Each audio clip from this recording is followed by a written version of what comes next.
Tito capítulo 2, versículo 11, as Escrituras dizem assim: porque a graça de Deus se manifestou salvadora a todos os homens, educando-nos para que, renegadas a impiedade e as paixões mundanas, vivamos no presente século, sensata, justa e piedosamente, aguardando a bendita esperança e a manifestação da glória do nosso grande Deus e Salvador, Jesus Cristo, o qual a si mesmo se deu por nós, a fim de remir-nos de toda a iniquidade e purificar para si mesmo um povo exclusivamente seu, zeloso de boas obras. Tornemos a orar novamente. Pai, muito obrigado pela sua bondade, obrigado pelo seu Filho que é dado como oferta salvífica e como aquele que nos substituiu no Calvário. Nós reconhecemos que não há em nós possibilidade alguma de nos adequarmos à sua santa lei, mas que seu Filho é aquele em quem nós depositamos nossa esperança e confiança. Nessa noite, de maneira especial, eu peço que o seu Espírito me capacite a comunicar o Evangelho, prepare os corações para aquilo que você deseja fazer e que sejamos tocados, radicalmente impulsionados e transformados, tanto quanto confrontados e corrigidos pela sua gloriosa palavra, pelo seu amor que é derramado por nós em Jesus Cristo, e que seja uma noite de salvação, que haja novo nascimento, Senhor, e que haja também desenvolvimento da salvação para aqueles que já estão no trilho que você tem nos chamado para estar. Oramos no precioso nome de Jesus. E todo aquele que crê, diga amém. Então, nossa reflexão tem sido a respeito desse texto como base. E nós temos, então, feito uma exposição sistemática nas últimas semanas, falando a respeito dos 4 principais objetivos da manifestação da graça. E esses objetivos são revelar a vontade de Deus e os atributos de seu caráter, salvar os eleitos de Deus, educar para a vida e produzir esperança. Hoje, essa é a pauta final. Nós queremos falar a respeito da graça que se manifesta salvífica a fim de nos dar uma firme esperança. E esse, de fato, é um momento oportuno. Então, eu quero te pedir 2 coisas. Primeiro, que você mantenha seu coração aberto, sujeito ao Espírito, que você fique extremamente atento à palavra e que você compartilhe essa palavra com outras pessoas, porque eu acredito que o nosso fechamento, ele vai ser singular para que esse mundo que está tomado de desespero possa conhecer Cristo. E se você está aqui e não tem encontrado esperança, eu peço ao Senhor que por intermédio da exposição das Escrituras você encontre hoje. Amém? Então, sendo assim, algumas coisas que a gente já vem conversando ao longo das semanas, elas nos levam à seguinte conclusão. Então, Paulo fala que a graça se manifestou salvadora a todos os homens, ensinando-nos. Nós falamos muito, eu quero deixar isso bem claro, que a graça se manifesta nos educando para a vida. A graça não nos educa para a religião. Ok? A graça de Deus não se manifestou para que nos tornássemos religiosos. A graça de Deus se manifestou para que nos tornássemos espirituais.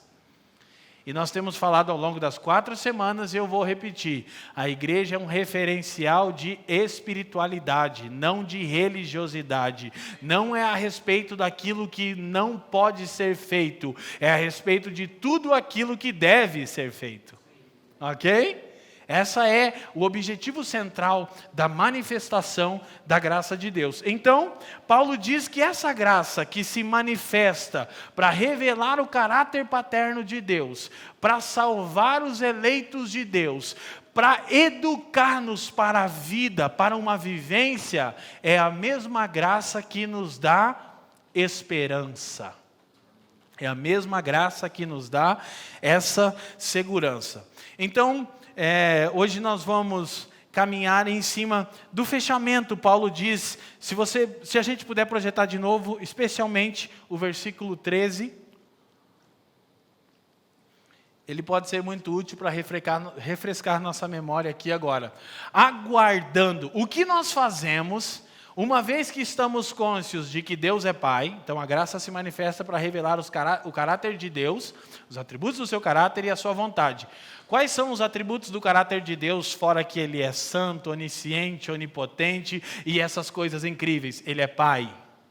Então, na revelação do seu caráter, você já conhece qual é a vontade de Deus: construir e edificar uma família. Isso é evangelho. Deus se revela como um pai e como aquele que deseja uma família.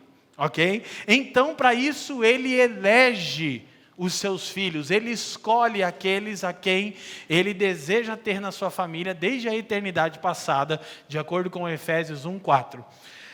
Logo que compreendemos isso, a graça então educa-nos para fugir das concupiscências dessa era, deste aion, do presente século, como falamos na semana passada. Então a graça nos ensina uma vivência. A graça nos ensina a viver de maneira notável, a fim de que as pessoas sejam atraídas a Cristo, por intermédio da proclamação verbal do Evangelho, sim, mas também por intermédio da maneira com a qual nós vivemos.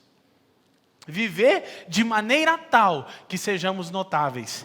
Então, nós vamos perceber, naturalmente, a graça nos educa para fugir das paixões carnais. Então, a graça vai nos educar, porque ela é a operação do Espírito diariamente em nós, nos ensinando a fugir da aparência do mal e renegar os convites dessa era. Mas, enquanto fazemos isso, Paulo diz, aguardando a bem-aventurada esperança e o aparecimento da glória do nosso grande Deus e Salvador, Jesus Cristo. Então, qual é a característica de um nascido de novo? Qual é a característica de uma comunidade de fé saudável? Estamos firmes na esperança do aparecimento glorioso de Jesus Cristo. Ok? E isso tem sido extremamente importante. Então, Paulo conclui no verso 14, dizendo o seguinte, que se deu a si mesmo por nós, para nos remir de toda iniquidade e purificar para si um povo todo seu, zeloso de boas obras. Então, vem à minha mente uma das sentenças que Keith Gordon Green, um grande músico americano, falecido no ano de 1982, que influenciou a América. Keith Gordon Green disse, ou Cristo é Senhor de tudo em sua vida, ou então Ele não é Senhor de nada.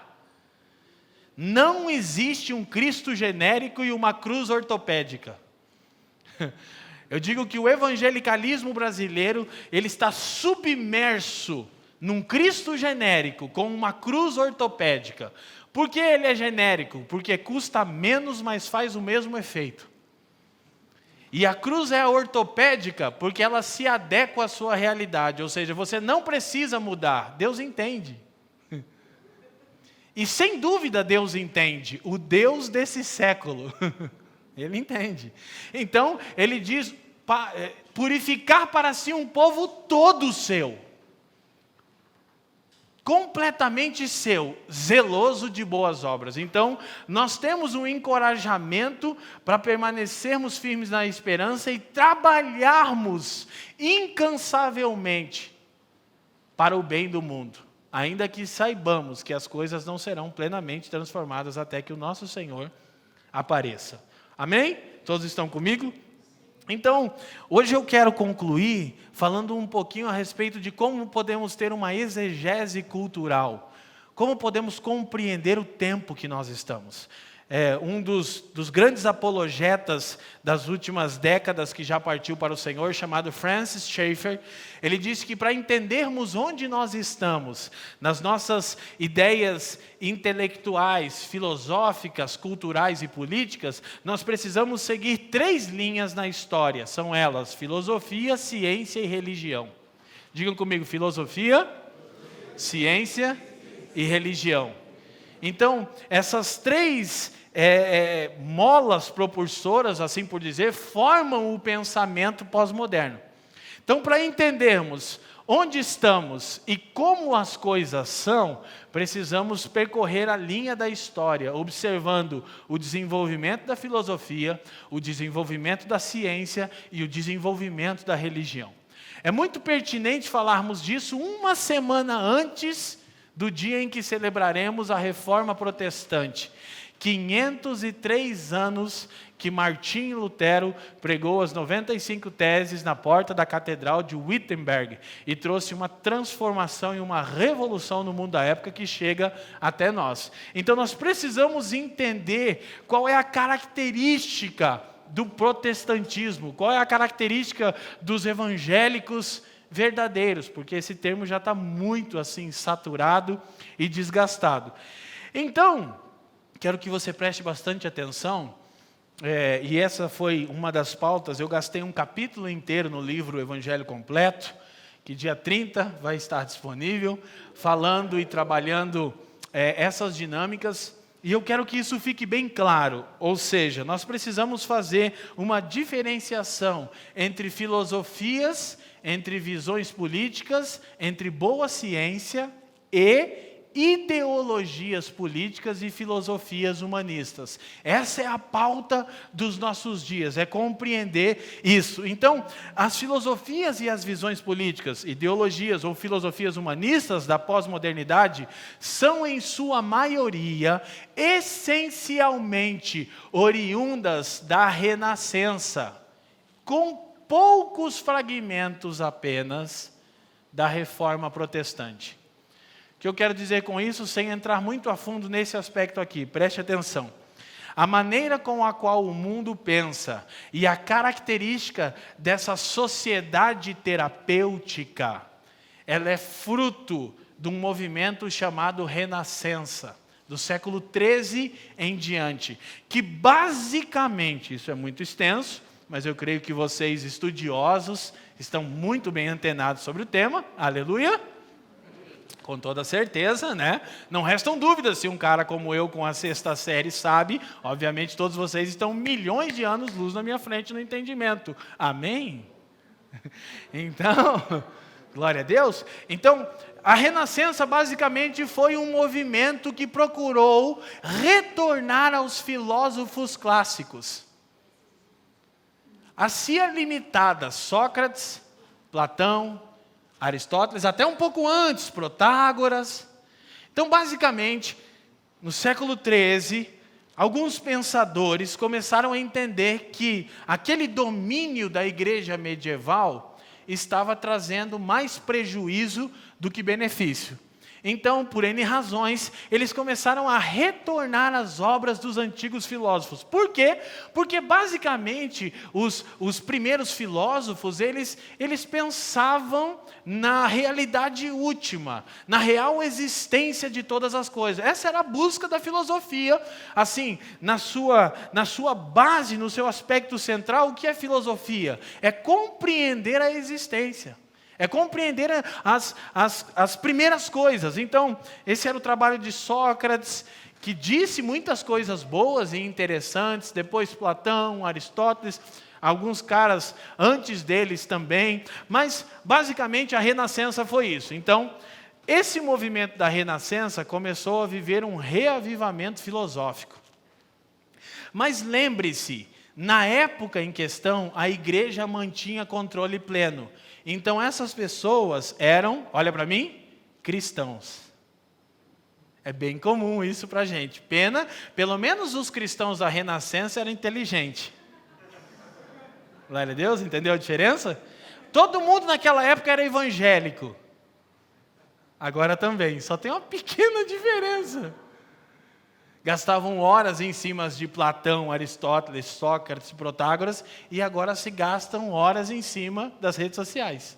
Tirando essa diferença do empobrecimento intelectual e do estabelecimento pleno da burrice, é um tempo parecido com esse. Que, vim aqui e já volto, o mundo está querendo voltar e procurar respostas mais consistentes. O que está acontecendo agora? Um reavivamento de novo do pensamento dos antigos filósofos. Então, como na época em questão era uma época similar, mas ainda mais ampla do que essa, a igreja exercia domínio pleno, Essas pessoas que estavam nessa busca filosófica, esses eruditos, eram cristãos. Então começaram a se fazer sínteses do pensamento dos filósofos antigos com o Evangelho. Por exemplo, bem prático, Platão acredita nisso. O que o Evangelho diz? O Evangelho diz isso, mas não tem muito acordo aqui, parece que o Evangelho está contradizendo Platão. Não, nós nos esforçamos, sim, né? Você entendeu? É aqui eles dizendo, sim, mas nós vamos fazer uma síntese. Tem uma tese de Platão e uma antítese do Evangelho. Mas a gente mistura os dois e apresenta uma síntese.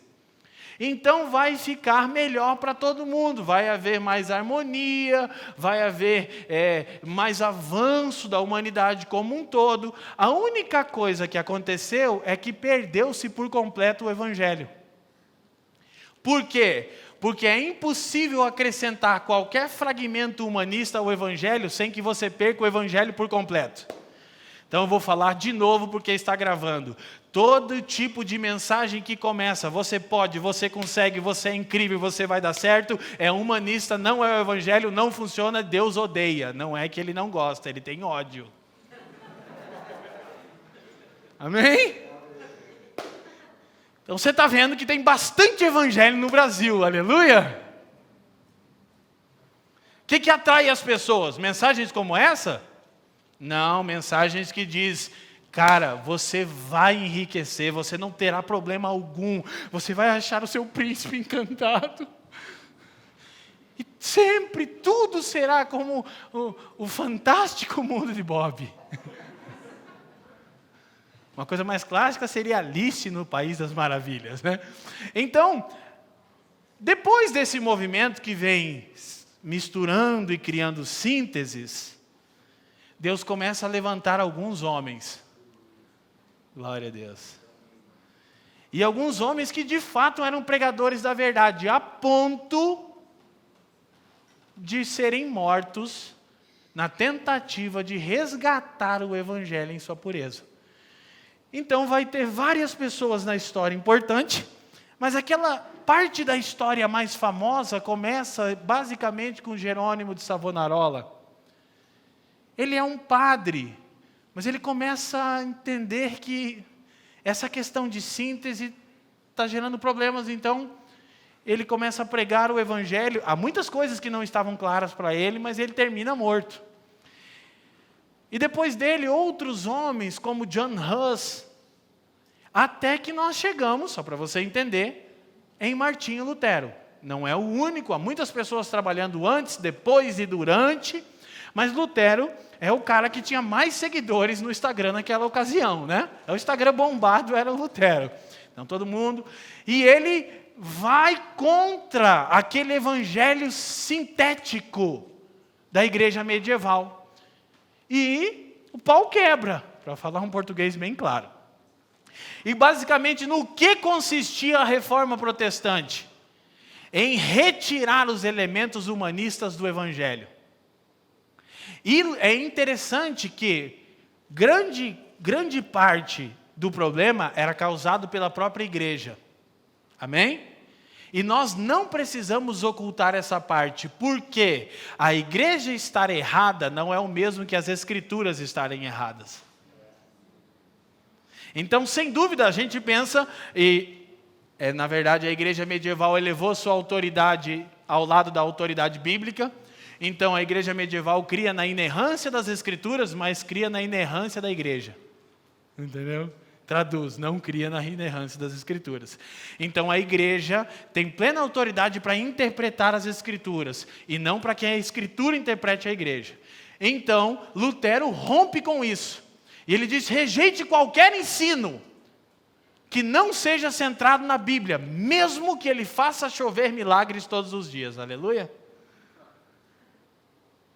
Ele então se levanta de maneira muito perspicaz e corajosa e ousada. E Lutero tem um papel incrível, e depois outros reformadores são levantados, e você conhece a história, que não é minha intenção agora, mas só para mostrar que o quê? Que aí você tem uma segunda base que vai formar o pensamento do nosso tempo. Então, o pensamento do nosso tempo, ele é formado por duas bases. Vamos à nossa primeira citação, por favor. Está claro até aqui, gente? Sim? Vamos lá. Os movimentos cuja influência se mantém preservada até os nossos dias são os elementos humanistas da Renascença e o cristianismo bíblico da Reforma. Francis Schaeffer.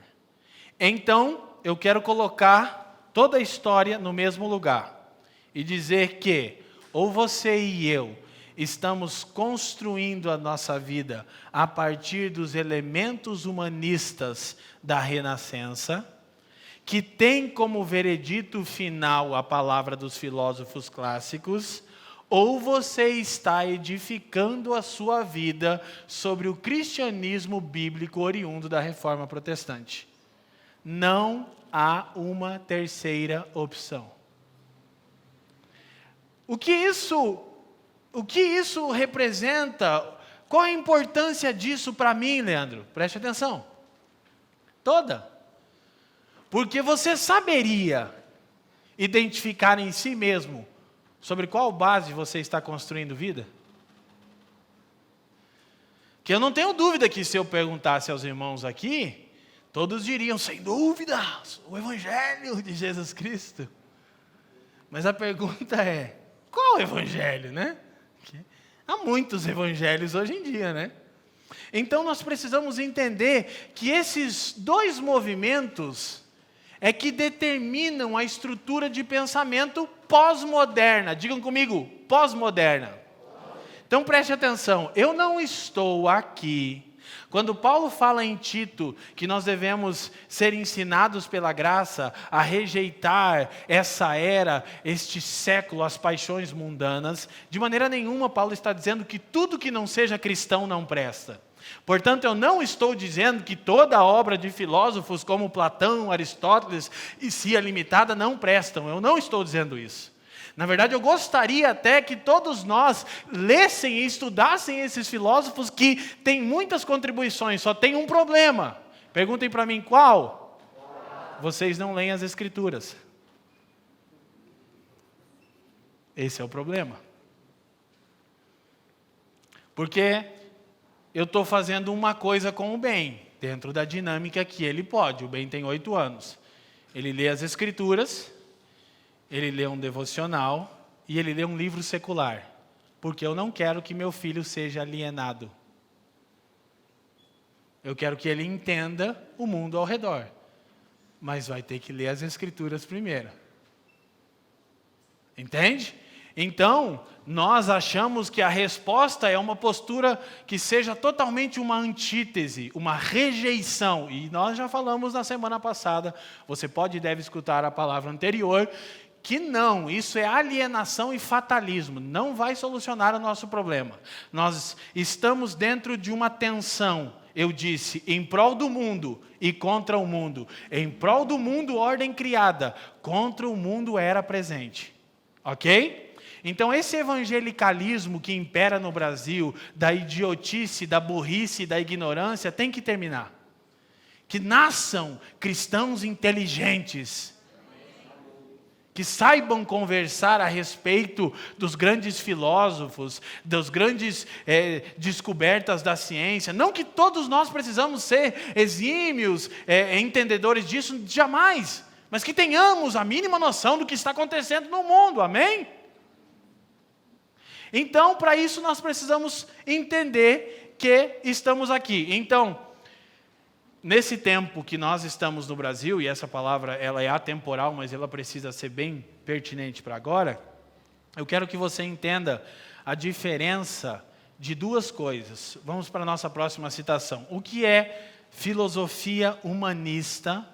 Então, filosofia humanista filosofias humanistas referem-se a toda a metafísica, além da física, né? Isso é filosofia, que parta exclusivamente de um pressuposto renascentista iluminista e que tenha rejeitado deliberadamente o conhecimento de Deus. Então, o que é a filosofia na essência? A palavra filosofia é uma palavra composta. Filosofia, amor à sabedoria. Isso é ótimo. A própria Escritura nos encoraja. Então, não havia pecado nos filósofos em amarem a sabedoria e procurarem a sabedoria. O autor de Provérbios diz: cumpre a sabedoria com tudo que você tem. Agora, as filosofias desse período renascentista, elas têm uma característica. Elas nascem a partir da rejeição do conhecimento de Deus, sim, por causa do pecado da igreja medieval. Quem está comigo, diga sim. Está entendendo a linha de tempo que eu estou construindo? Já começa a pregar. Já vai lá, já vou entrar na mensagem.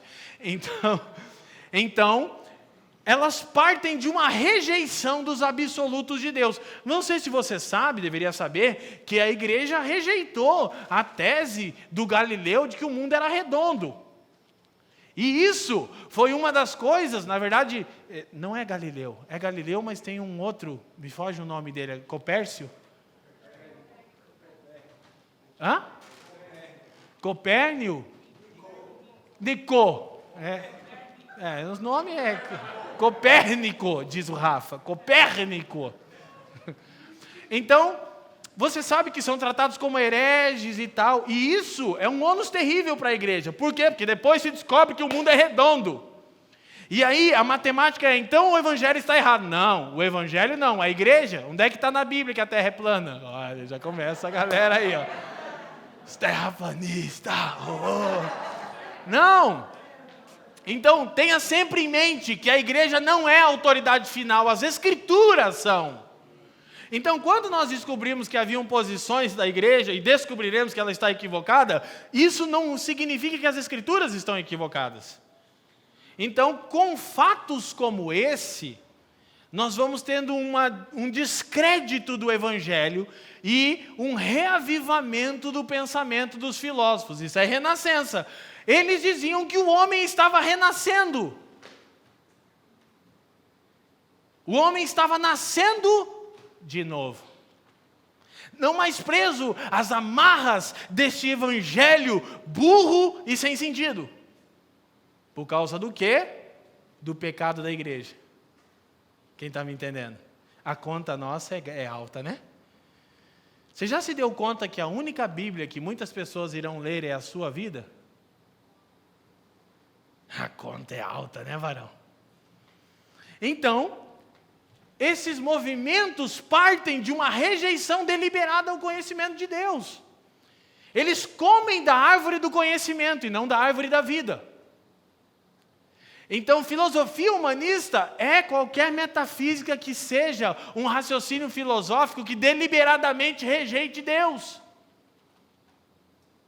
Então, não é o mesmo que você considerar colocações de Platão, você considerar Nietzsche.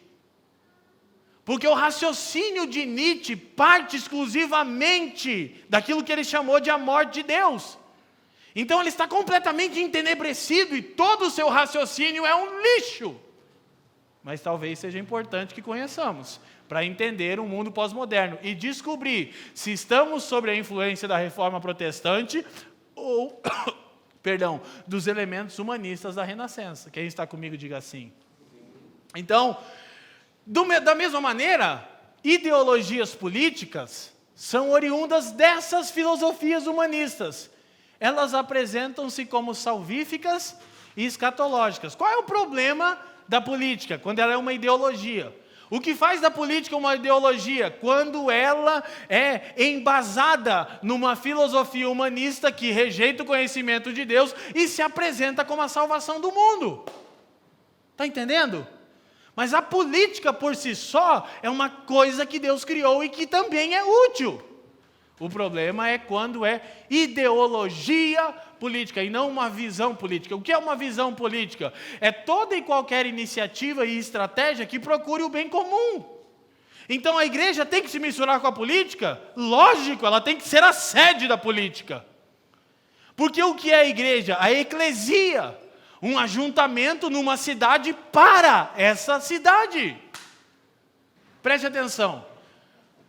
essas filosofias humanistas oriundas da Renascença, elas não terminam com a reforma.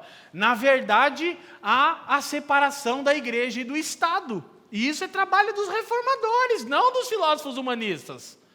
Mas o Estado começa a se tornar uma entidade religiosa, que agora está em conflito direto com a igreja. E a grande questão é essas demandas do que é igreja e o que é Estado. Porque a igreja, na sua atuação, ela é um tipo de cidade. Agostinho chamou de a cidade de Deus. Quem está me entendendo? Então ela é uma resistência à cidade dos homens. Mas ela nem sempre é uma antítese em tudo. Quem está me entendendo, diga assim. Estou indo devagarzinho para a gente raciocinar junto. Então, as ideologias políticas que são embasadas nas filosofias humanistas, separe filosofia e visão política de filosofia humanista e ideologia política, ok? Elas estão embebidas de arrogância. Elas reivindicam para si poder salvífico. Então o Brasil não vai mudar com um presidente, ok? Nem Curitiba com um prefeito. Não. Há coisas que são necessárias que aconteçam. A gente vai se engajar sem esperança salvífica. Qual é o nosso tema? Graça que se manifesta para produzir esperança. Em quem? No aparecimento glorioso de nosso Senhor Jesus Cristo. E então vamos ficar aqui esperando e porque tudo é do diabo? Não, ele separou para si um povo zeloso de boas obras. Dá para entender? E se não é muito fácil de discernir, isso é ser espiritual, porque o homem espiritual não é discernido por ninguém. Aleluia! Caiu o bolachão de mel aí agora? Se o mundo era, né? Tem que ficar explicando toda hora. Porque é uma doideira. Se o mundo não nos entende, está dando certo. Eu escrevi um livro que eu quero dar tchum-tchum na cabeça dos caras que não são cristãos. Não estou entendendo que esse cara ele é conservador, tem hora que ele parece até progressista, os irmãos já olham, sabia que ele ia virar de esquerda. Então, gente, para a gente poder ir caminhando, o fracasso, então, fazer bem bonitinha a história. Chega ali, século XV, século XVI, Renascença, iluminismo. O que é o iluminismo? O homem que renasceu agora foi iluminado. Agora ciência, tecnologia, vimos grande luz, levaremos o mundo ao Eldorado, ao século de ouro. Aleluia! No meio disso está quebrando o pau com a reforma protestante, a igreja tretando com a igreja, entendeu? Mas a igreja não, se é que você me entende. Então, esse movimento iluminista, fruto da Renascença, começa a se organizar em ideologias políticas. Mas a reforma protestante também está influenciando isso. Então a democracia é muito mais uma conquista dos cristãos do que dos iluministas. E se você não sabia, vai ler a história. Porque o próprio levante dos reformadores contra o papado é que abre a possibilidade de se confrontar os reis, os que eram totalitários. A coisa vai ficar esquisita na história do mundo.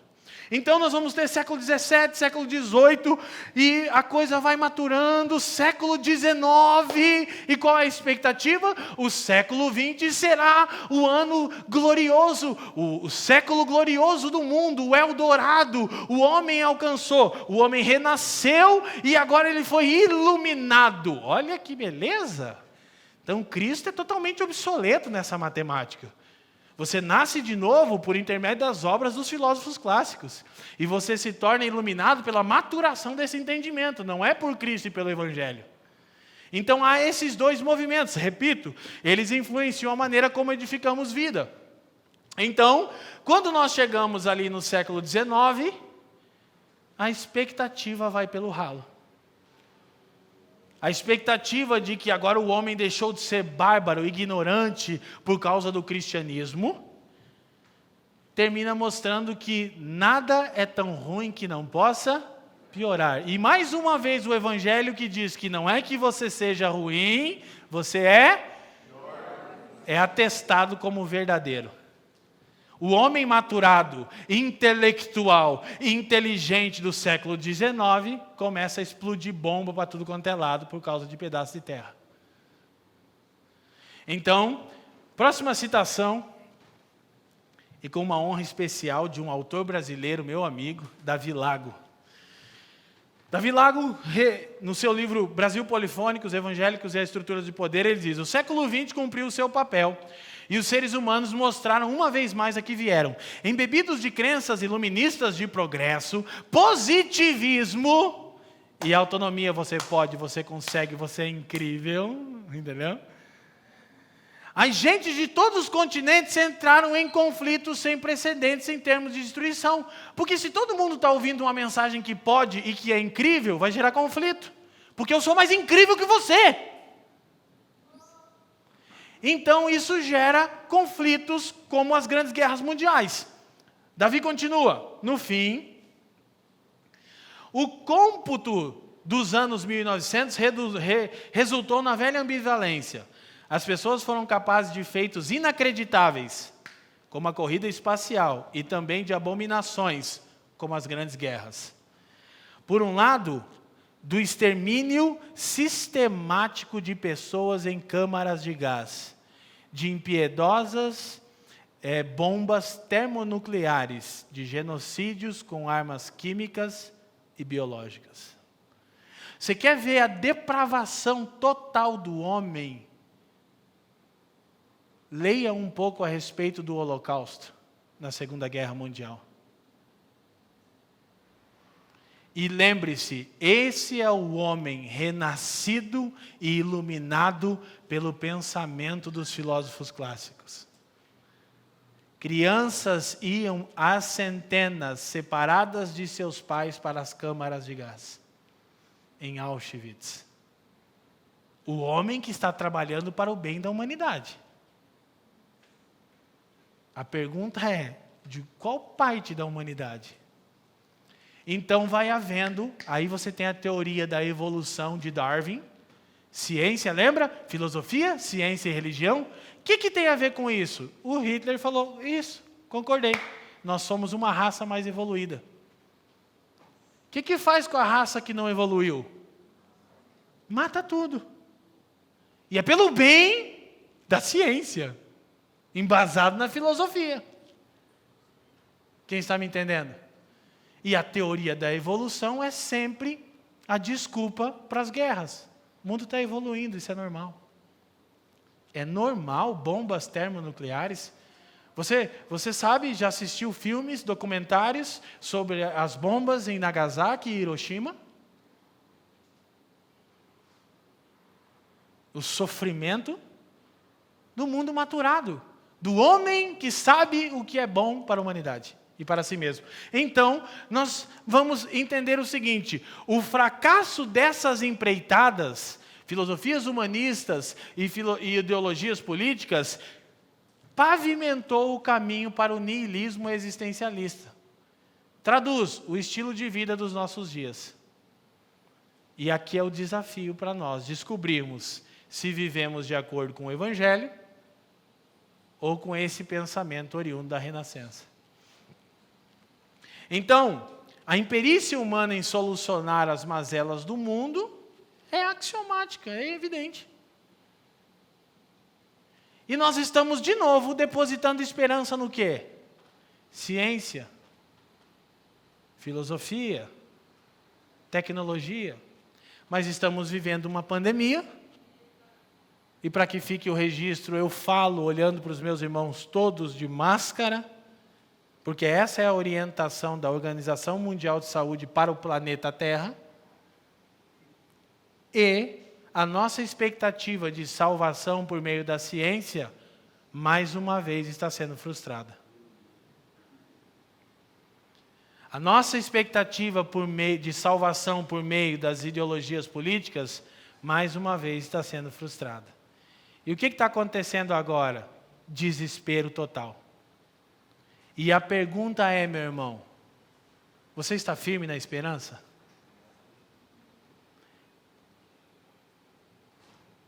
E eu não quero ser muito pesado de língua na minha fala aqui.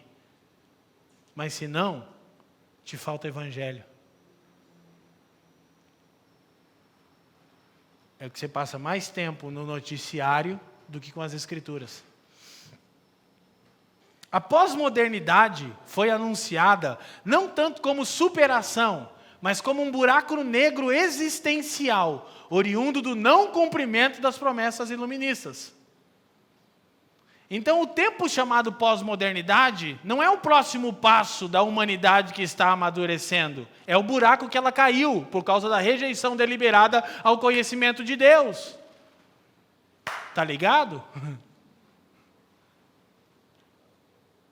O estilo de vida pós-moderno não é o próximo passo na maturação do homem renascido e iluminado pela filosofia. Não.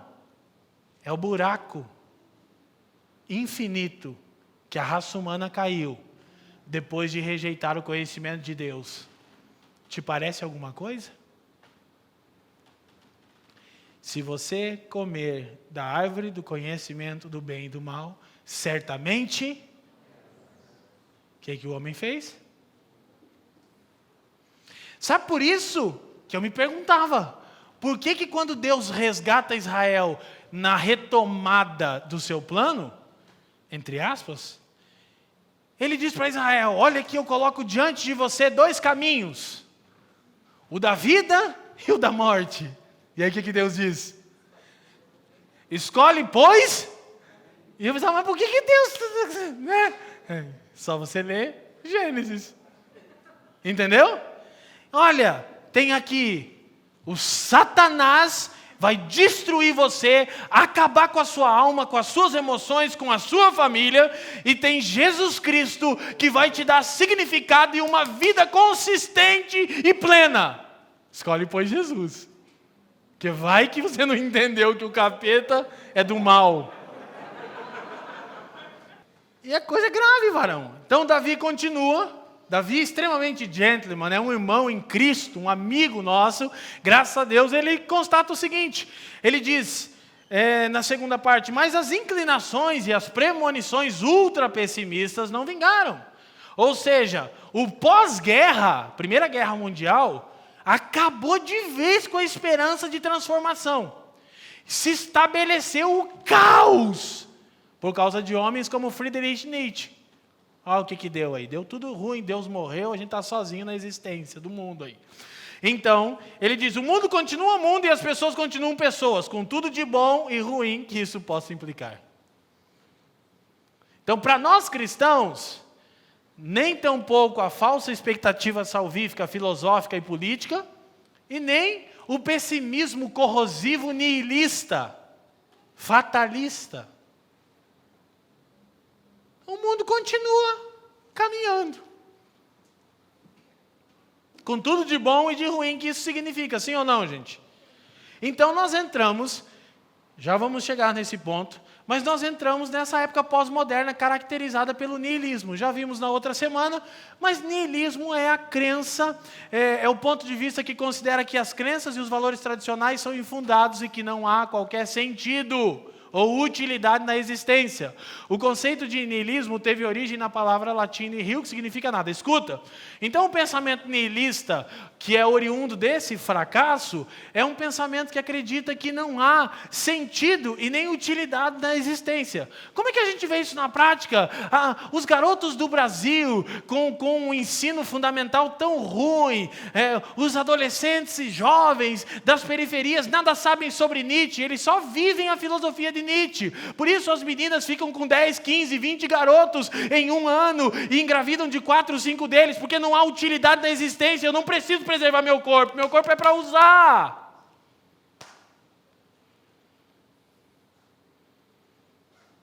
Então eu vou usando.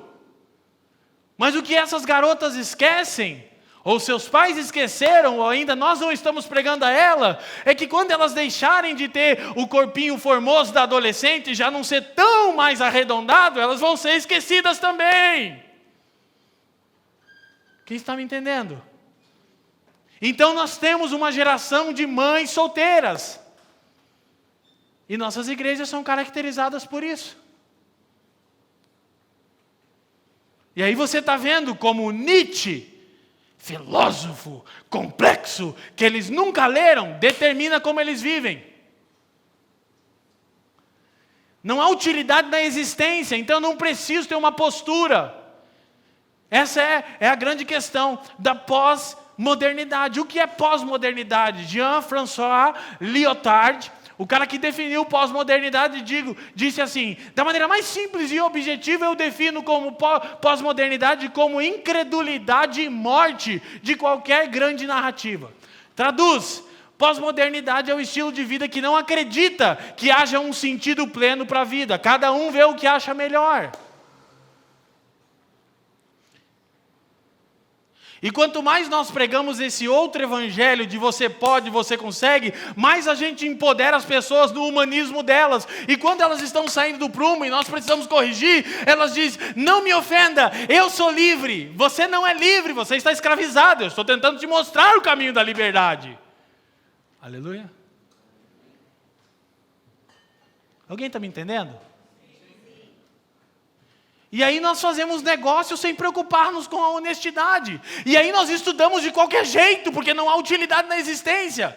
Então eu vou para a faculdade e fico no celular. E daí o que nós somos? Um bando de crente burro, feio, chato, que não entende nada. Glória a Deus. Ninguém vai dizer glória a Deus agora, né? Então, gente, olha só. Esse buraco existencial...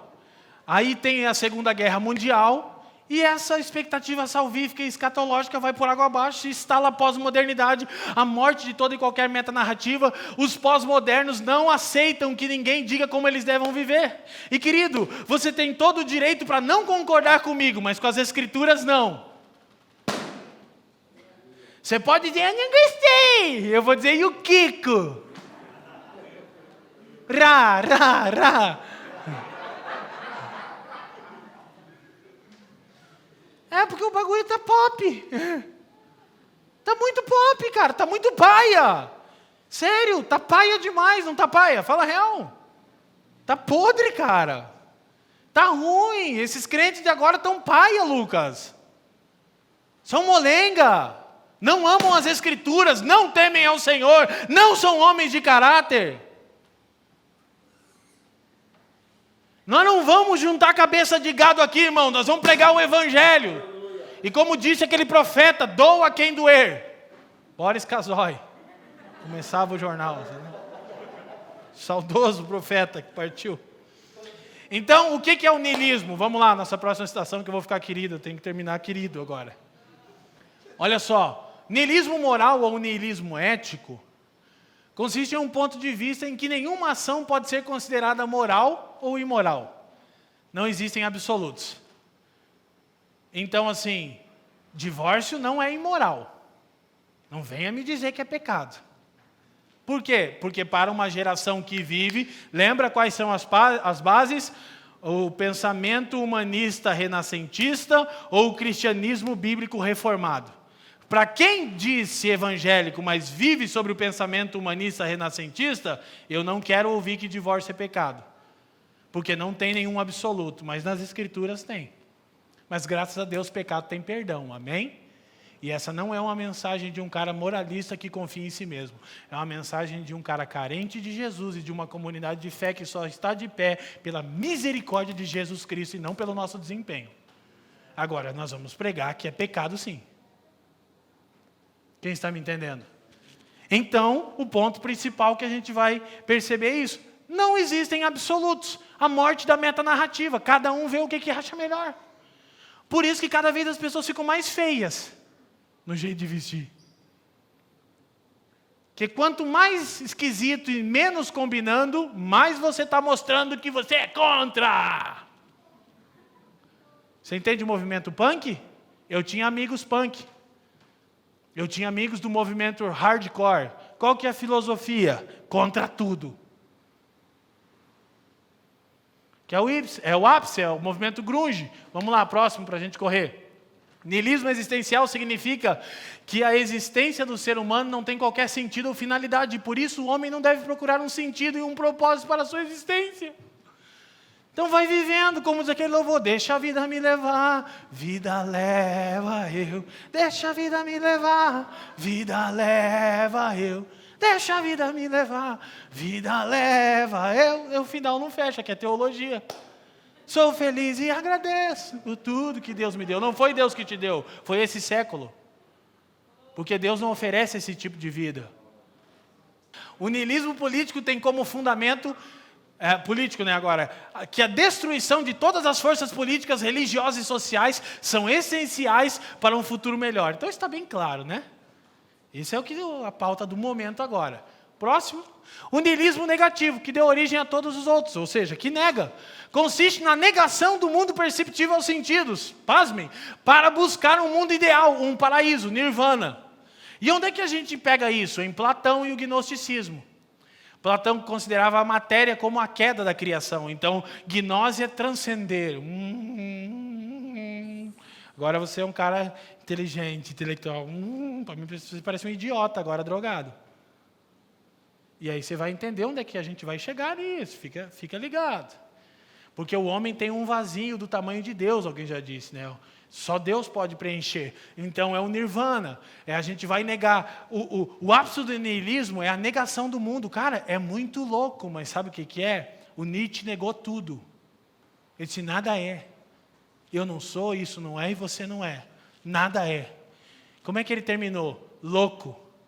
Num sanatório. E as pessoas estão lendo esse importante filósofo. E as escrituras estão desprezadas. E a boa filosofia está nas escrituras. E quando alguém faz boa filosofia, mesmo que não seja cristão, a escritura afirma essa filosofia. Agora, quando ela é uma filosofia humanista, a escritura reprova. E quando alguém faz boa política, então a escritura afirma essas boas políticas. Quem está me entendendo? Querido, eu vou contar só para vocês, não conta para ninguém. Nós temos um livro como nenhum outro no planeta Terra. Um rio inesgotável de sabedoria para a vida e de esperança. E que ele deixa de ser um simples livro quando é aceito em humildade e se torna vida diária encarnada. Precisamos voltar aos absolutos, ok? Então escute, a geração pós-guerra, depois passou a Primeira Guerra Mundial, Segunda Guerra Mundial, e a geração pós-guerra, ela teve duas marcas.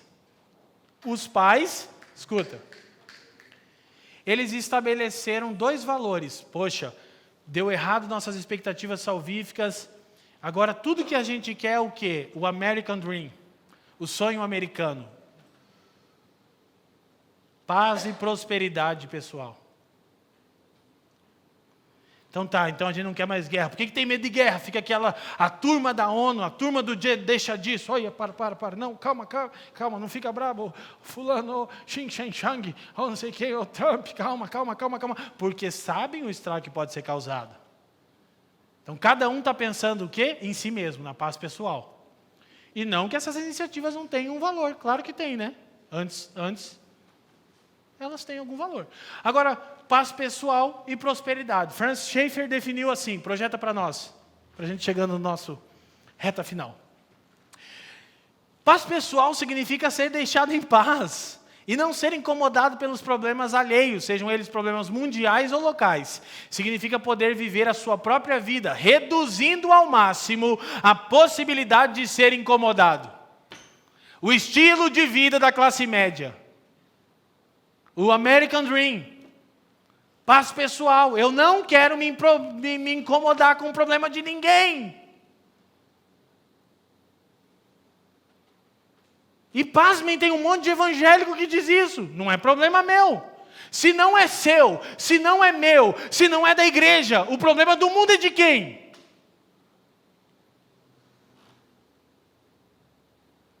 Aí tem essa igreja débil, que está cheio de crente, querendo paz pessoal. Eu vim para a igreja que eu estou precisando de paz. Vou te contar uma coisa, a gente vai perturbar você no seu conforto. Mas Cristo dá a paz. Amém? E eu não estou removendo isso do Evangelho. O Evangelho dá paz. Agora, a paz de Cristo é o seguinte, Ele vai te botar na tempestade e vai sacudir o barco, vai dizer, acredita que vai dar certo. Amém? E vai nos levar a nos importar. Então, Schaeffer continuava e dizia, paz pessoal significa ter seu próprio estilo de vida pessoal, sem ser perturbado por toda a vida, não interessando a consequência na vida dos meus filhos e netos. O que Schaeffer está fazendo quando ele mostra essa leitura? Ele está falando como os pais da geração pós-guerra queriam viver. Estados Unidos crescendo depois da guerra, a indústria. Cara, quer saber? Vamos trabalhar, todo mundo tem o seu carrão importado de 7 lugares, sua casa legal. Poxa, não me incomoda, mora em 5 metros de mim, não olha na minha cara. Com todo o respeito e amor que eu tenho aos seres humanos americanos e a muitos irmãos americanos. Mas você conhece americano? 9 em cada 10 são boçal. Sabe por quê? Por causa do estilo de vida deles. Esse é um ponto positivo do brasileiro. Perdoa a expressão que eu vou usar. Já que está todo mundo ferrado, a gente se ajuda. É ou não é? Vai lá na gringa, varão. Eu já fiz. Vai lá na Europa. Vê lá o resultado do estilo de vida de paz pessoal. Não olha na minha cara, não fala comigo, não me pergunta, não me importa se o seu marido estiver te esgoelando no apartamento do lado. Não é problema meu. Eu não quero me meter na vida de ninguém. E, obviamente, não quero que ninguém se meta na minha. Mas eu tenho um vazio, eu preciso de Deus, eu estou perturbado, eu estou atribulado, minha vida não tem sentido. Mas eu quero achar uma igreja onde o pastor pregue mais calminho, para que eu fique mais em paz. Glória a Deus, irmão. Hoje o Ben falou para mim, pai, você grita muito quando prega. Você não viu, amor? Eu não penso que eu grito, irmão. Falei, eu não, filho, grita, pai, você grita muito. Falei que eu sou pentecostal. E pentecostal que não faz barulho está com defeito de fabricação. Prosperidade, próximo, vamos para frente. Prosperidade significa um extraordinário e sempre crescente padrão de vida material. Uma vida feita de coisas e mais coisas. Ok? Um sucesso medido por um nível cada vez maior de abundância material.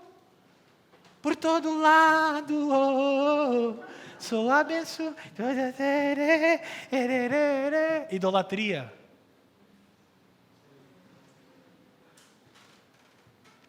Glória a Deus. E aí a gente é confrontado quando descobre que todo mundo aqui, tupiniquim, a Indiarada assumiu o American Dream, o sonho de vida da classe média. Mas não consegue, o iPhone é caro. Que luta para comprar. Está no iPhone 12, eu comprei o 4 agora. Uma pechincha no LX. Não gira nada dos programas, mas é um iPhone. E aí você é tentado a achar que eu estou fazendo apologia à pobreza. Não! Eu estou te falando de esperança real, de contentamento, de vida com sentido. Com Apple ou sem Apple, temos o Senhor. É o grande... Quando o Senhor volta aos discípulos, Ele diz, porventura lhes faltou alguma coisa? E eles disseram, nothing. Para ficar dentro do tema. Nada. Só qual é o problema? A maioria de nós está absorvido pelo American Dream, paz pessoal e prosperidade. Coisas. Eu já disse aqui, irmão, e não tenho vergonha de falar de novo. Quando eu comprei meu primeiro carro zero, que não é pecado, que eu trabalhei para. Eu comprei meu carango, lavava uma vez por semana. Mas os irmãos usam, eles sabem que o negócio aqui é compartilhado. Já bateram no meu carro. Pupo, Lucas, que fique registrado. Vivem batendo no meu carro. Mas eu contei para a Fran, contei para o Fábio, para o Leandro, estão aqui, eles lembram disso. Lembra quando eu contei? Eu fui lavar o carro e eu saí do lavacar, irmão. Carrinho top, eu empresto para os irmãos. Nem é tão assim desviado. Meu Adão que é em mim, que vive em mim. Mas eu lembro de ter entrado no carro e eu sentei e eu ouvi o Espírito Santo falando comigo. Está satisfeito? E eu cheguei aqui e falei para os caras, eu vou vender meu carro. E o pastor Alves falou, não venda porque é burrice, já aprendeu a lição. Agora você vai perder dinheiro e vai ser burro ainda. E é difícil quando você é confrontado que você está sendo absorvido por esse estilo de vida pós-moderno. Paz pessoal e prosperidade. E não é ruim ter um bom carro, porque muitas pessoas sabem lidar com isso e são servos. Não é apologia à pobreza, nós não somos franciscanos, amém? Mas é uma denúncia. Então, eu quero um bom carro, eu quero subir o vidro, eu quero ligar o ar-condicionado, eu não quero ter que falar com ninguém. Eu não quero ter contato nenhum com as pessoas. Ontem eu fui caminhar, eu tenho costume, eu fui pelo centro de São José dos Pinhais, e eu falei para ela, demorei um tempão, queridos, que eu parei, eu fiquei trocando uma ideia com o vendedor de tênis, aqueles Nike, eu falei, irmão, pecado, isso aí não é Nike, isso é Nike. É errado, varão, não é de Deus você vender isso aí. Depois eu fui tomar um cafezinho no Coffee to Go, que abriu em São José ali, falei, pá, Coffee to Go, não sei o quê. Comecei a conversar com um casal, vindo do interior, batalhando. Que coisa boa essa gente, irmão! E eu em nenhum momento eu falei que era crente, nem preguei o evangelho ainda. Vou na próxima. Eu só fui parceria. Falei, poxa, que legal, o cafezinho está top. A gente está aqui querendo fazer isso. Falei, não, que legal, eu vou divulgar vocês e tal. Coisa boa essa gente, irmão. Então, esse é o estilo de vida dessa geração. Paz pessoal e prosperidade. Então, onde nós chegamos? Isso os pais. Só que os filhos da geração pós-guerra, escute, eles tomaram um outro rumo. Qual foi o rumo? Um salto para o irracionalismo. E aí você vai entender do que a gente está falando mesmo. Os pais da geração pós-guerra, Europa, América do Norte, etc., coisa e tal, estabeleceram um estilo de paz pessoal, não quero ser incomodado, sobre hipótese alguma, não importa o que aconteça, e não importa qual vai ser o resultado disso na vida dos meus filhos, que vão crescer sem relação. Fui na Suécia e na Dinamarca 2 vezes, sabe o que é a taxa lá? Suicídio altíssima, mais alta do mundo, e tem tudo, todo mundo tem um Volvo na Suécia, é incrível, uma Mercedes, um negócio cabuloso, assim, todo mundo é rico na Dinamarca, cara. E sabe o que acontece? A coisa mais comum que tem lá em Copenhague é anciãos serem encontrados mortos num apartamento 30, 40 dias depois, porque eles morrem sozinhos, os filhos vão embora. Por quê? Porque aqueles anciãos que parecem vítima estabeleceram o estilo de vida de não ser incomodado e prosperar. E os filhos não viveram relação, não entenderam a dor do outro. Sabe o que é ruim? É ruim você ter que ouvir uma mensagem que passa de 1 hora falando que você tem que se preocupar com o sofrimento alheio, falando que você tem que caminhar na sua região e falar com as pessoas e olhar nos olhos delas e estar pronto a servir. Se você é um cristão nascido de novo, influenciado pelo pensamento bíblico da reforma, é assim que se vive. Amém? Então, aí, o que acontece? Esse resultado. Aí a geração posterior é a geração hippie, que estabelece o quê? O irracionalismo. Por quê? O iluminismo acreditou na razão do homem nascido de novo, né? Na renascença. Deu errado? Então não há sentido nenhum. O que a gente faz? Dá um salto para o irracionalismo. Por isso você vai ver na arte, já viu arte? O cara pega um negócio de tinta, vai fazer teatro agora, se tivesse arte. Que arte, mano? Isso aí parece que caiu a lata de tinta ali. Eu sou obrigado a ficar... Aí os caras ficam no museu olhando aquele negócio.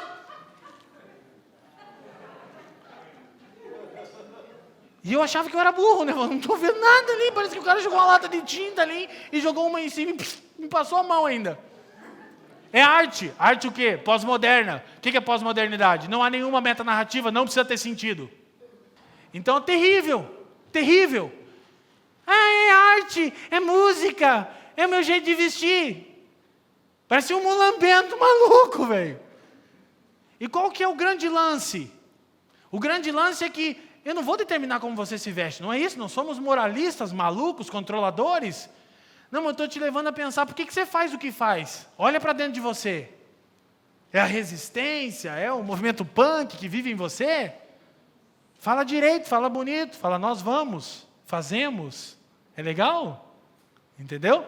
Então, o ponto é o seguinte: os filhos deram um salto para o irracionalismo. E que coisa mais eficaz para levar o homem frustrado com o ideal iluminista para o irracionalismo do que a droga.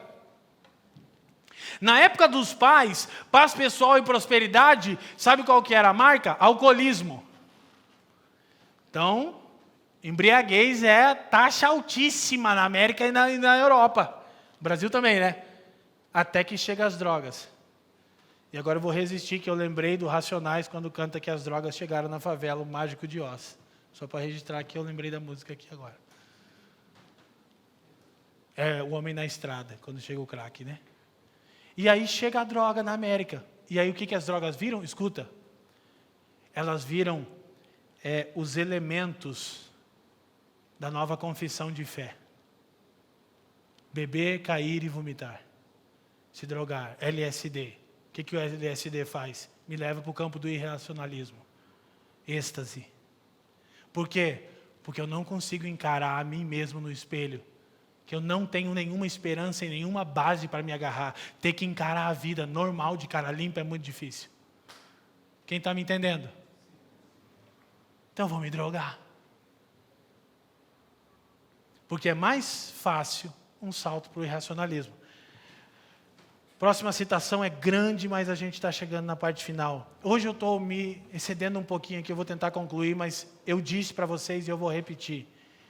Essa exposição hoje é de extrema importância para nós e para a nossa geração, amém? Então, Schaeffer diz, assim, em meados dos anos 60, alguns jovens começaram a desafiar os valores da paz pessoal e da prosperidade. E devemos admirá-los por isso. É muito legal, porque o movimento hippie, a galera louca, começa a ir contra esse estilo de vida. E qual que é a marca dos hippies? Vamos ser comunidade, vamos ser parceria, é nós, truta. É ou não é? E isso era bom, Schaeffer diz, a gente tinha que reconhecer que era uma coisa boa, quando eles confrontaram o estilo de vida da classe média. E o que os jovens filhos dos pais de classe média fizeram? Não tomavam banho, não escovavam os dentes, mas estavam juntos. Mas não vem com esse negócio para cá, irmão. A gente quer que você fique junto, mas toma banho. Eles tentaram viver em comunidade, só que sem absoluto, comunidade vira caos. Eles queriam viver em comunidade, porque esse é o sentido da vida, a relação com Deus, a relação com o semelhante, mas sem absoluto nenhum.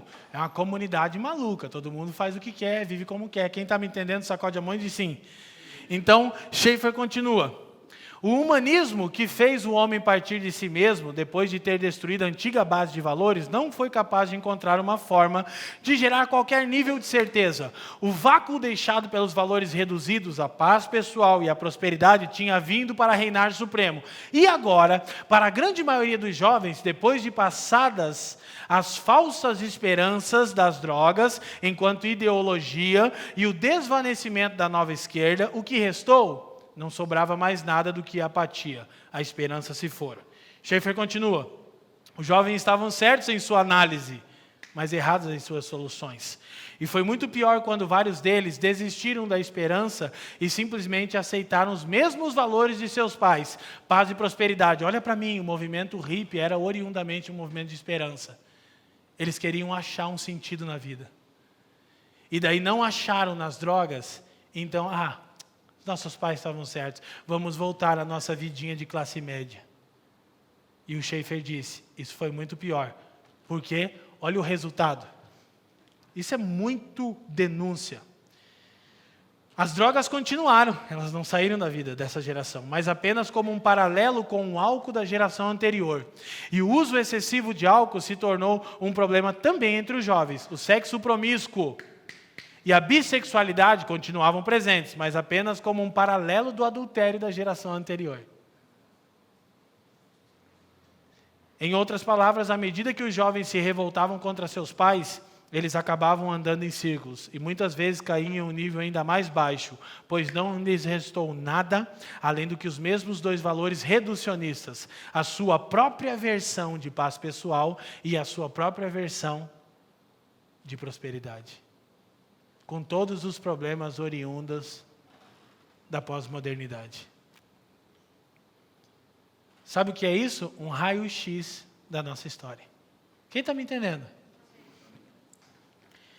Então nós precisamos compreender o seguinte, aí nós temos a pós-modernidade. E para chegarmos aqui na nossa conclusão, a pós-modernidade é essa morte de todo absoluto, de metanarrativa. Faça o que tu queres, pois é tudo da lei, viva, viva. Tem um filósofo influenciando um compositor. Viva a sociedade alternativa. Tem um Paulo Coelho atrás de um Raul Seixas sempre. Tem um Paulo Coelho atrás de um Renato Russo. Tem um Nietzsche atrás de um Kurt Cobain, vocalista do Nirvana.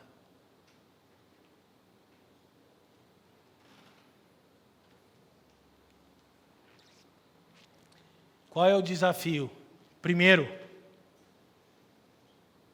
você conhece a esperança cristã? Você conhece Jesus Cristo? Você já ouviu a boa notícia de Deus? Segundo, você vive a partir disso?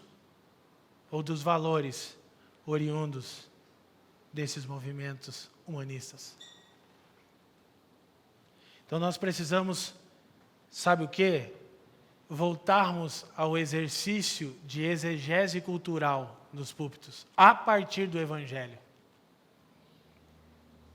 Porque o cristianismo alienado dos templos de domingo à noite não funciona mais. E por que? Está tendo um avivamento no Brasil. Não, é só o espírito pós-moderno sendo despertado agora também no meio da igreja. Quanto mais cool e rápido, preste atenção, rápido, pregação de 25 minutos. E pregação motivacional, com linguagem fácil, sem nenhum ensino para não cansar. Eu escuto isso nas conferências de pastores. Rápido, sem muita coisa difícil, motivacional. Só que daí a gente começa a pastorear esses crentes, né? Os crentes pós-modernos. É doideira, velho. O bagulho é louco. O bagulho é louco e o processo é lento. É esquisito. Assustador, cara. Assustador. Estou em choque. Estou em choque. Eu e a Fran estamos em choque. Estamos em choque, Lucas. A gente senta com a geração de evangélicos e fica em choque. Estou em choque. Tudo dói. Tudo machuca. Tudo ofende. Pelo amor de Deus, cara, o que está acontecendo? Ai, a gente foi muito duro. Sai! Pós-moderno.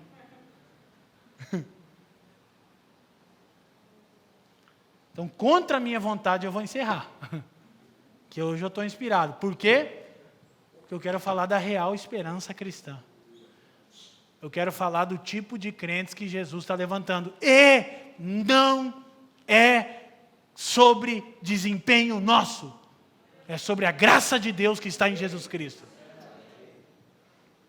Eu não sou tudo isso que parece enquanto eu estou pregando. Mas tem uma coisa que eu sou. O quê? Consciente da minha miséria.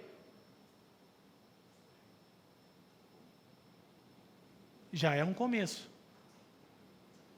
E consciente do amor de Deus, do seu Filho, dos amigos que Ele tem me dado, e da sua bendita palavra como uma grande dádiva. O que torna a nossa condição pós-moderna não se restringe somente ao fato de que as pessoas não agarram mais aos mitos da modernidade. Olá, os mitos da modernidade é a arrogância iluminista de salvar o mundo. A perspectiva pós-moderna implica o fim do apelo a qualquer mito legitimador dominante, seja ele qual for.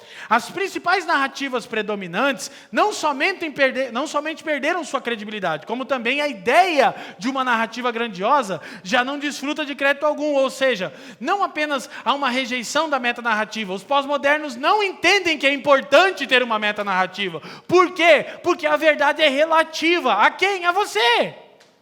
Então, o que é a marca da pós-modernidade? Não tem nenhuma verdade absoluta e nenhuma metanarrativa. Mas tem que ter alguma verdade. É, a sua. O que é verdade para você? O que você acha? E o problema está exatamente quando você responde o que você acha. Por quê? Porque você é depravado, caído e só quer pecar. Amém? Mas você deveria responder o que as Escrituras dizem e o que eu tenho colocado a minha boca no pó diante de Jesus. É isso aqui sobre esse assunto. É só andar na luz.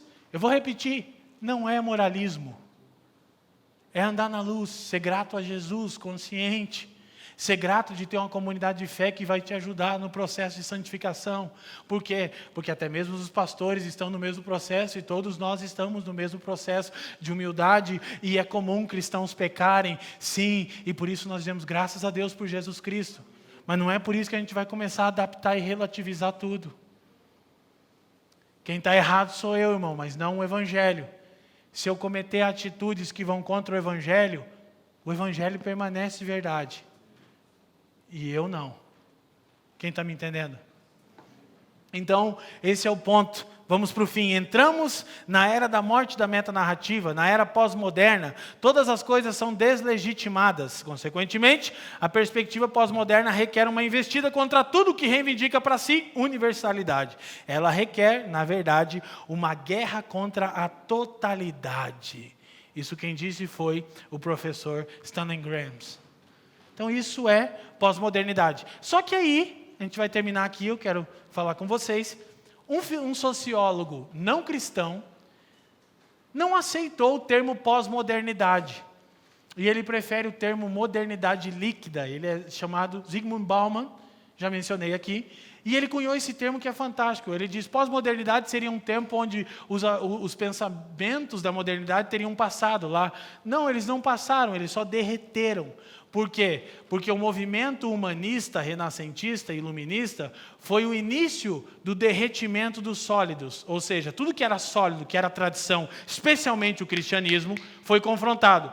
Mas esses pensadores iluministas não queriam chegar no caos que está agora. Só que eles rejeitaram o absoluto de Deus, achando que ia dar para manter a média. O que aconteceu? A pós-modernidade é, na verdade, a modernidade líquida. Tudo é diluído. E aí Zygmunt Bauman, em seu livro Vida Líquida, ele tem uma série de livros sobre isso, ele diz, os indivíduos na sociedade líquida tendem a considerar que a atitude mais racional é a de não se comprometer com o que quer que seja. Por favor, eu sei que nosso tempo está indo, mas te parece alguma coisa? Qual é a característica de alguém que vive a partir da modernidade líquida? A consciência que eu não posso me comprometer. Querido, te vi aqui 2, 3 vezes, você vai congregar com a gente? Estou vendo. Tá, mas e daí 3? E aí, querido, vamos ser comunidade de fé com a gente? Estou orando. Mas agora eu te... Por quê? Porque você está dando aquela sondada, se estreitar eu vazo. Por quê? Porque tudo é fluido, tudo é líquido. Aí o rapaz encontra a menininha na church, e aí gatinha, E aí vão casar? Aí chegam os pastores, né? Que a gente fala que não tem namoro, só tem noivado. Pastor, eu quero te apresentar a namorada. Quê? Não tem namorada. É noiva. Não, noiva não. Não, você vai dar uma flertadinha, ver se é.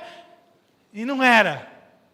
Que a pós-modernidade diz, prova, veja se é. Usa, porque não há sentido na existência, nem utilidade, então usa.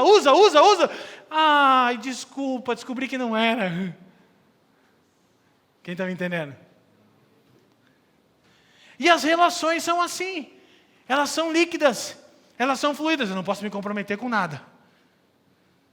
E qual que é o grande momento onde isso é exposto? Quando a gente tem que sentar com a pessoa e dizer, querido, você nem homem é, nem mulher você é. Nós estamos falando nem de discípulos de Jesus, você não honra nem sua palavra. Tem gente que já teve parte dessa comunidade de fé aqui e saiu pelo WhatsApp. Pastorzão, brigadão, tamo junto. O que é estar junto para você? Pisamos no teu calo, você pipocou? Pulou que nem pipoca? Como aquele louvor?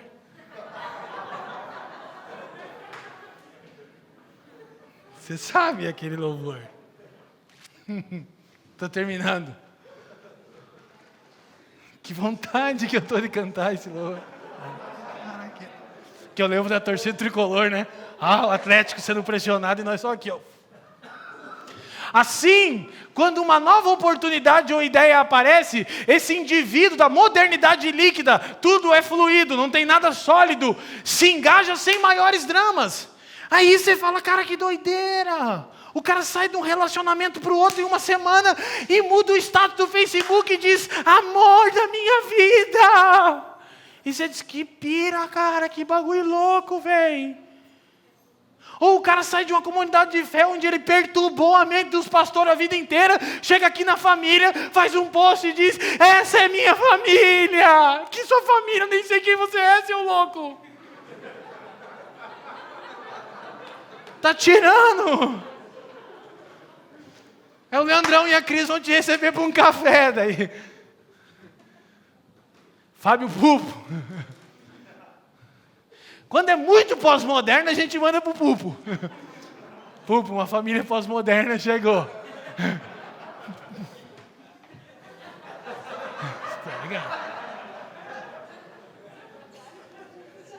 Glória a Deus.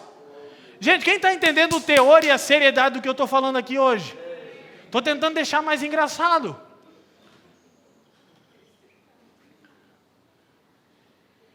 O negócio é fluido. Eu fico perturbado com isso. Estamos juntos? Não estamos juntos. Você não sabe o que é estar junto. Amém? Esses dias a gente estava numa situação, eu e a Fran pastoreando, e uma pessoa tentou falar de um casal que está com a gente há 10 anos, a Fran. Leão de Judá, aleluia. Calma, amor. E ela não escondeu que estava errado. Ela disse, está errado, mas segura a tua língua aí, varão. Não foi assim que ela disse, mas é o que ela pensou, que eu li ela. Porque eu quero convidar vocês a fazer parte de uma família que decidiu andar junto sobre os absolutos de Deus. Quem governa a gente? Leandro Vieira? Não. As Escrituras. Ninguém está acima das Escrituras aqui. Elas balizam a nossa vida de comunidade. Amém? E o negócio é top. Glória a Deus. Então, vamos lá. Hoje estou pentecostal, irmão. Terminando. Então, pastor Bauman, parece um pastor falando. Ele diz, pois, como essa volatilidade impacta a nossa vida? Mas o que tem? A fila anda. Tem que segurar, viu? O Bauman assevera, a modernidade líquida nos dá uma sensação de fracasso por tanta fragmentação. Agora eu vou te falar uma coisa pelo Espírito do Senhor. Sabe por que você vive deprimido? Porque tudo na sua vida é fragmentado, você não termina nada e você nunca sustenta a sua palavra. Você vive sentindo-se frustrado. Frustrado nos estudos, frustrado nas relações, frustrado no trabalho, frustrado na comunidade de fé, porque você nunca vai até o fim. E o grande lance do nosso Senhor é que Ele escolheu um bando de perebento, incluindo vocês e a mim.